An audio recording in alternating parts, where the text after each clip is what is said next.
ഡിഗ്രിക്ക് പഠിക്കുമ്പോഴായിരുന്നു വിജിതയ്ക്ക് ആ വിവാഹാലോചന വരുന്നത്. ആൾ ഓട്ടോ ഡ്രൈവറാണ്. 10ാം ക്ലാസ് വരെ പഠിച്ചിട്ടുള്ളൂ, അതും ഫെയിൽ. ആളിൻ്റെ വീട്ടിൽ 3 മക്കളാണുള്ളത്. മൂത്തത് പെങ്ങളാണ്, രണ്ടാമത്തേത് ഒരു ചേട്ടനും. 2 പേരും വേറെ വേറെ വീട് വെച്ച് മാറിയിട്ടുണ്ട്. തറവാട് ആൾക്കാണ്, അതും പഴയ തറവാട്. പൊളിച്ചിപ്പോൾ ടെറസിൻ്റെ ഒരു നല്ല വീടാണ്. ഓട്ടോ ഡ്രൈവർ ആണെന്നതും പഠിപ്പില്ല എന്നുള്ളതും മാറ്റി നിർത്തിയാൽ നല്ല ബന്ധം. 3 പെൺമക്കളുള്ള പെയിന്റിംഗ് തൊഴിലാളിയായ വിശ്വനാഥന് മൂത്ത മകൾക്ക് വന്ന ഈ ആലോചന അങ്ങനെ അങ്ങ് തട്ടിക്കളയാൻ തോന്നിയില്ല. പ്രാരാബ്ദമൊന്നുമില്ല. അജീഷിൻ്റെ അച്ഛൻ മിലിട്ടറിയിലായിരുന്നതുകൊണ്ട് അമ്മയ്ക്ക് പെൻഷൻ കിട്ടുന്നുണ്ട്. ആ പണവും അവർക്ക് ആ വീടിന് വേണ്ടിയിട്ടാണ് ചെലവഴിക്കുന്നത്. അപ്പോൾ പിന്നെ അജീഷിന് കിട്ടുന്ന വരുമാനം കൂടിയാകുമ്പോൾ അത്യാവശ്യം നന്നായി തന്നെ ജീവിതം അവർക്ക് മുന്നോട്ട് കൊണ്ടുപോകാൻ കഴിയും. അതുമല്ല, ഇതിലും നല്ലത് വേണോ എന്ന് വാശി പിടിച്ചിരുന്നിട്ട് എന്താണ് പ്രയോജനം? വിജിതയുടെ താഴെ പിന്നെയും ഉണ്ട് 2 പെൺമക്കൾ. വിശ്വനാഥനെ സംബന്ധിച്ച് ഇത് തന്നെ ഒരു ലോട്ടറിയാണ്. മകളോട് ചോദിച്ചപ്പോൾ അവൾക്ക് താല്പര്യക്കുറവൊന്നുമില്ല. അതുകൊണ്ട് എത്രയും പെട്ടെന്ന് ആ വിവാഹം ഉറപ്പിച്ചു. വിജിത ഡിഗ്രി കംപ്ലീറ്റ് ചെയ്തത് വിവാഹത്തിന് ശേഷമാണ്. അത് വിശ്വനാഥന് വളരെ വലിയ ഒരാശ്വാസമായിരുന്നു. കാരണം അയാൾക്ക് അവളുടെ കാര്യങ്ങളൊന്നും നോക്കണ്ട, താഴെയുള്ളവരുടെ കാര്യം മാത്രം നോക്കിയാൽ മതി. അതുമാത്രമല്ല, അജീഷിൻ്റെ കയ്യിൽ നിന്ന് ഇടയ്ക്ക് ചെറിയ സഹായങ്ങളും എത്തിയിരുന്നു. ഡിഗ്രി കംപ്ലീറ്റ് ചെയ്തതിനു ശേഷമാണ് അജീഷും കൂടി നിർബന്ധിച്ചിട്ടാണ് വിജിതയെ PGക്ക് കൊണ്ടുപോയി ചേർത്തത്. PG ഫസ്റ്റ് സെം കഴിഞ്ഞ ഉടൻ അവൾ ഗർഭിണിയായി. എന്നിട്ടും പഠിത്തം മുടക്കാൻ അവൻ അനുവദിച്ചില്ല. അവനും അമ്മയും കൂടി അവളെ നന്നായി നോക്കുക തന്നെ ചെയ്തു. ഒപ്പം അവളെ പഠിക്കാനും സഹായിച്ചു. അത് കഴിഞ്ഞ് B.Ed അപ്പോഴേക്കും അടുത്ത കുഞ്ഞുമായി. എന്നാൽ വിജിതയ്ക്ക് അതിൻ്റെ ഒന്നും ബുദ്ധിമുട്ട് അറിയേണ്ടി വന്നില്ല. തൻ്റെ പഠനകാര്യങ്ങളുമായി അവൾക്ക് മുന്നോട്ട് പോകാനായിരുന്നു. അതിനുള്ള സ്വാതന്ത്ര്യം ആ വീട്ടിൽ അവൾക്കുണ്ടായിരുന്നു. എന്നാൽ കാര്യങ്ങളെല്ലാം മാറിമറിഞ്ഞത് അവൾക്കൊരു ഗവൺമെൻറ് ജോലി കിട്ടിയപ്പോഴായിരുന്നു. തങ്ങളുടെ സ്ഥലത്തിൽ നിന്ന് കുറേ ദൂരെയായി അവൾക്ക് പോസ്റ്റിംഗ് കിട്ടി. അവിടെ തന്നെയുള്ള വർക്കിംഗ് വിമൻസ് ഹോസ്റ്റലിലായിരുന്നു താമസം. ആദ്യത്തെ ദിവസം പോയി ജോയിൻ ചെയ്തു. അവിടെയുള്ള ബാക്കി ടീച്ചർമാരുടെ എല്ലാം ഭർത്താക്കന്മാർ എഡ്യൂക്കേറ്റഡ് ആയിരുന്നു. അതുമാത്രമല്ല, പല മേഖലകളിലും ഉന്നത ഉദ്യോഗസ്ഥരും ആയിരുന്നു അവർ. അതറിഞ്ഞപ്പോൾ ഓട്ടോ ഡ്രൈവറായ തൻ്റെ ഭർത്താവിനെ പരിചയപ്പെടുത്താൻ പോലും അവൾക്ക് നാണക്കേട് തോന്നി. ആദ്യത്തെ ദിവസം കൂടെ വന്ന ആളെ ആർക്കും പരിചയപ്പെടുത്താതെ അവൾ അയാളോട് പൊയ്ക്കോളാൻ പറഞ്ഞു. തൻ്റെ ഭർത്താവ് ഒരു ഓട്ടോ ഡ്രൈവർ ആണെന്ന് പറയാനുള്ള ബുദ്ധിമുട്ടായിരുന്നു അത്. അവളുടെ സ്വഭാവത്തിൽ കൃത്യമായ മാറ്റങ്ങൾ വരാൻ തുടങ്ങി.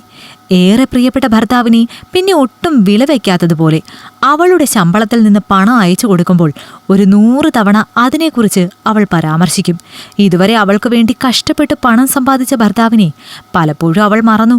നിഴല് പോലെ കുഞ്ഞുങ്ങളെപ്പോലും നോക്കി അവളുടെ കൂടെ നിന്നവർ അവൾക്ക് അഭംഗിയായി തോന്നി. ഇതിനിടയിലാണ് തൻ്റെ ഒരു സ്റ്റുഡൻറ്റിൻ്റെ ഫാദറുമായി അവൾ കുറച്ചടുപ്പത്തിലാകുന്നത്. അയാളൊരു ഡിവോഴ്സിയാണ്. ആളൊരു ഹോമിയോ ഡോക്ടർ, കാണാനും സുന്ദരൻ. മകളുടെ വിവരം അന്വേഷിച്ച് ഫോൺ ചെയ്തു തുടങ്ങിയ ബന്ധം പല തലങ്ങളിലേക്കെത്തി. ഒടുവിൽ എന്തു പറയാമെന്നുള്ള ഒരടുപ്പം അവർ തമ്മിൽ വന്നു. അതോടെ ആഴ്ചയിൽ ഒരു ദിവസം വീട്ടിലേക്ക് വന്നുകൊണ്ടിരുന്ന അവൾ അതും വരാതെയായി. ഇല്ലാത്ത ജോലി തിരക്ക് പറയുമ്പോൾ പാവ അജീഷും വീട്ടുകാരും അത് വിശ്വസിച്ചു. പണവും അവൾ പിശുക്കാൻ തുടങ്ങി. ഓരോരോ കാരണങ്ങൾ പറഞ്ഞ് തനിക്കില്ലാത്ത ചെലവുണ്ട് എന്ന് അവൾ വരുത്തി തീർത്തു. അജീഷ് ഒന്നിനെയും എതിർത്തില്ല. കാരണം അയാൾക്ക് ഭാര്യ അത്രത്തോളം വിശ്വാസമായിരുന്നു. ഒരു ദിവസം ഡോക്ടർ അവളെ അയാളുടെ ക്ലിനിക്കിലേക്ക് ക്ഷണിച്ചു. സാധാരണ തിരക്കില്ലാത്ത സമയം നോക്കിയാണ് അവളോട് വരാൻ പറഞ്ഞത്. പേഷ്യൻസിന്റെ അപ്പോയിൻമെന്റ് മുൻകൂട്ടി എടുക്കുന്നത് കൊണ്ട് അന്നത്തെ രോഗികളുടെ എണ്ണം അയാൾക്ക് മുൻകൂട്ടി നിശ്ചയിക്കാമായിരുന്നു.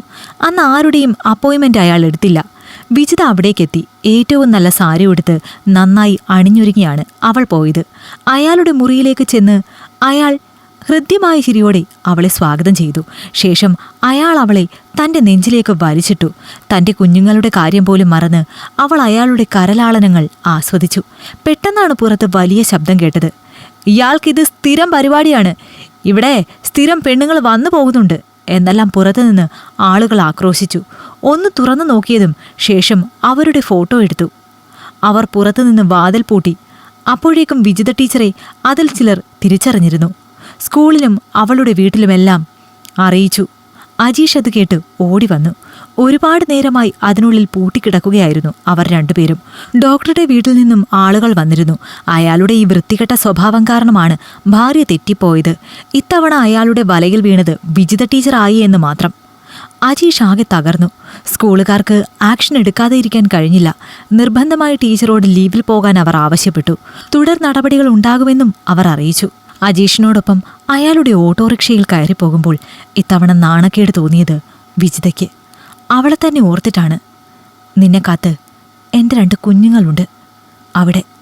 അവരുടെ മുന്നിലെങ്കിലും നിന്റെ യഥാർത്ഥ മുഖം കാണിക്കരുത്. സഹിക്കാൻ പറ്റില്ല അതുങ്ങൾക്ക്. വീട്ടിലെത്തി ഇറങ്ങാൻ നേരം അജീഷ് പറഞ്ഞതതായിരുന്നു. അവൾ പൊട്ടിക്കരഞ്ഞുപോയി. അയാളുടെ കാലിൽ വീണ് മാപ്പ് ചോദിക്കണം എന്നുണ്ടായിരുന്നു. പക്ഷേ ധൈര്യം പോരാ. കുറച്ച് ദിവസത്തെ സസ്പെൻഷൻ, അതിനുശേഷം ജോയിൻ ചെയ്തോളാൻ പറഞ്ഞു. പക്ഷെ പിന്നീട് അങ്ങോട്ട് പോകാനുള്ള ധൈര്യം അവൾക്കുണ്ടായിരുന്നില്ല. അവൾ ട്രാൻസ്ഫറിന് ശ്രമിച്ചു. ഇപ്പോഴും അജീഷിന്റെ വീട്ടിലാണ് നിൽക്കുന്നത്. അവന്റെ അമ്മയ്ക്കും കുട്ടികൾക്കും ഒന്നും അറിയില്ല. അജീഷ് അറിയിച്ചിട്ടില്ല. പക്ഷേ അജീഷ് അവളെ ജീവിതത്തിൽ നിന്ന് എടുത്തു മാറ്റിയിരുന്നു. ഇപ്പോൾ അവൾ തന്റെ കുഞ്ഞുങ്ങളുടെ അമ്മ മാത്രമാണ്. അവൾക്കുള്ള ശിക്ഷ അതായിരുന്നു. ഇഷ്ടമായെങ്കിൽ ലൈക്ക് ചെയ്യൂ. നിങ്ങളുടെ അഭിപ്രായങ്ങൾ കമന്റായി രേഖപ്പെടുത്തൂ. കൂടുതൽ കഥകൾ കേൾക്കാൻ ഈ ചാനൽ സബ്സ്ക്രൈബ് ചെയ്യൂ.